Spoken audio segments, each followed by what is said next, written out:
30 জনের বেশি মিলে একটা 13 বছরের মেয়েকে 5 রাত ধরে নেশা করিয়ে যেমন তেমন নোংরামি করেছে। 11 বছরের একটা মেয়েকেও সেম। শোনো। 13 বছরের স্বপ্ন ছিল ফিরবে আপন ঘরে, অন্ধকারটা অপেক্ষাতে ছিল অন্য মোড়ে। অটোর চাকা ঘুরলো কিন্তু বদলে গেল পথ, মানুষ রূপী জানোয়ারদের ছিল না কোনো রথ। চিৎকারগুলো হারিয়ে গেল বন্ধ দেয়াল পেরিয়ে, বিবেকগুলো বিক্রি হলো টাকার নেশায় জড়িয়ে। যারা ছিল সব পহারাদার তারাও বড় দোষী, ভালো মানুষের মুখোশ পরে দাঁড়িয়ে ভারতবাসী। আর কতদিন শুনবো শুধু কান্নার এই গান, আর কটা মেয়ে হারাবে তাদের ইজ্জত সম্মান। মানুষ হয়ে মানুষ কেন করে এমন কাজ, যৌন খিদে মেটাতে ব্যস্ত বালের এই সমাজ। 5টা দিনের প্রতিটা ক্ষণ ছিল নরক যন্ত্রণা, সভ্যতার এই মুখোশ দেখে আসছে শুধু ঘৃণা। রাস্তার মোড় হোটেলের ঘর সবাই ছিল জড়িত, 13 বছরের মেয়েটাকে ওরা 30 জনে করিত।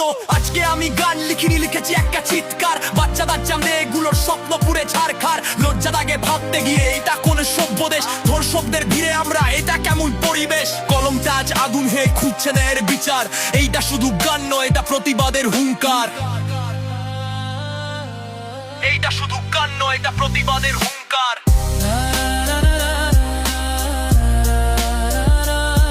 প্লিজ এই গানটাকে সবাই শেয়ার আর রিপোস্ট করো, যাতে বেশি বেশি মানুষের কাছে পৌঁছায়।